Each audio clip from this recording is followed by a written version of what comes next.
কোরবানি ঈদের পর সবাই ব্যস্ত যার যার কর্মস্থলে ফিরে যাওয়ার জন্য। এদিকে আরামবাগ বাস স্টেশনে বাসই পাওয়া যাচ্ছে না, প্রত্যেকটা কাউন্টারেই বাসের অভাব, মানে বাস পাওয়া যাচ্ছে না।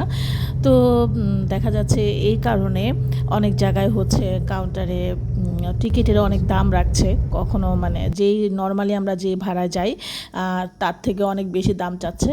তো কী আর করার, অবশেষে আমরা শ্যামলী পরিবহন পাই। আর শ্যামলী পরিবহন থেকে যে বাসটা, সেটা হচ্ছে রাত 12টা, সোয়া 12টার দিকে, 12টা 10-এর দিকে ছাড়ে।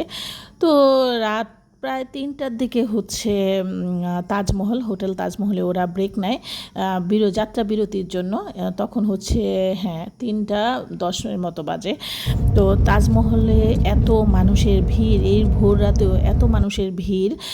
তো নর্মালি যাত্রা বিরতিতে আমরা কোনো কিছু খাই, কমপক্ষে চা তো খাওয়া হয়, কিন্তু আমার কাছে একদম রুচিতেই লাগছিল না, এত নোংরা আর এত মানুষ। তো চাটা কিছুই খাইনি, জাস্ট একটু ফ্রেশ হয়ে আমরা চলে আসি। তো ভোর 6:30-7টার দিকে আমরা চট্টগ্রামে পৌঁছাই। তারপর হচ্ছে আমাদের বাবুচি ভাইয়া, কামাল ভাইয়া খাবার নিয়ে আসে। সেটা হচ্ছে নর্মালি আমরা যা খাই, রুটি, ভাজি, চা। আর হচ্ছে আমি গ্রিন টি খাচ্ছিলাম, আর গ্রিন টি আমি নিজেই তৈরি করে, উনি হচ্ছে গরম পানি দিয়ে যায়। তো বাইরের পরিবেশটা দেখছিলাম, যেহেতু অনেক দিন পর চট্টগ্রামে আসলাম। এর মধ্যে ঝড় হয়েছে, ঝড় বৃষ্টিতে পুরোই অবস্থা লণ্ডভণ্ড, আর অনেক ঘাস জমে গিয়েছে। দেখা গেল যে চারিদিকে যে নর্মালি একটা সুন্দর পরিষ্কার পরিচ্ছন্ন পরিবেশ ছিল, সেটা আর নাই।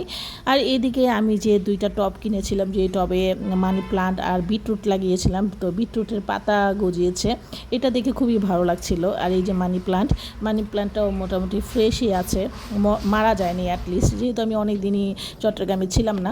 এরপর দুপুরে খাবার আসে। দুপুরের খাবারে ছিল হচ্ছে গরুর মাংস, তারপরে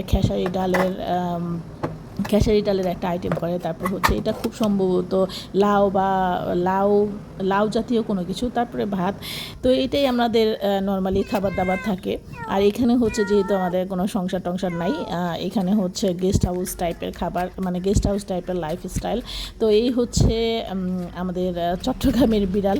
এই বিড়ালটা কেন জানি মানে আপন হয়ে গিয়েছে, যখনই খাবার দাবার দিয়ে যায়, আমাদের বাসায় খাবার আসে, তখনই ও দৌড়ে চলে আসে। আর নর্মালি ও আমার বাসার সামনেই থাকে।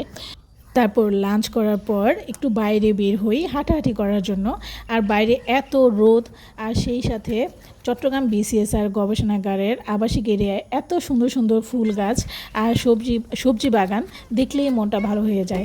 তো ফুল নিয়ে আসলাম, আর সেই সাথে বিড়ালের সাথে একটু খুনসুটি। তো এই ছিল আমার আজকের ব্লগ। Thanks for watching.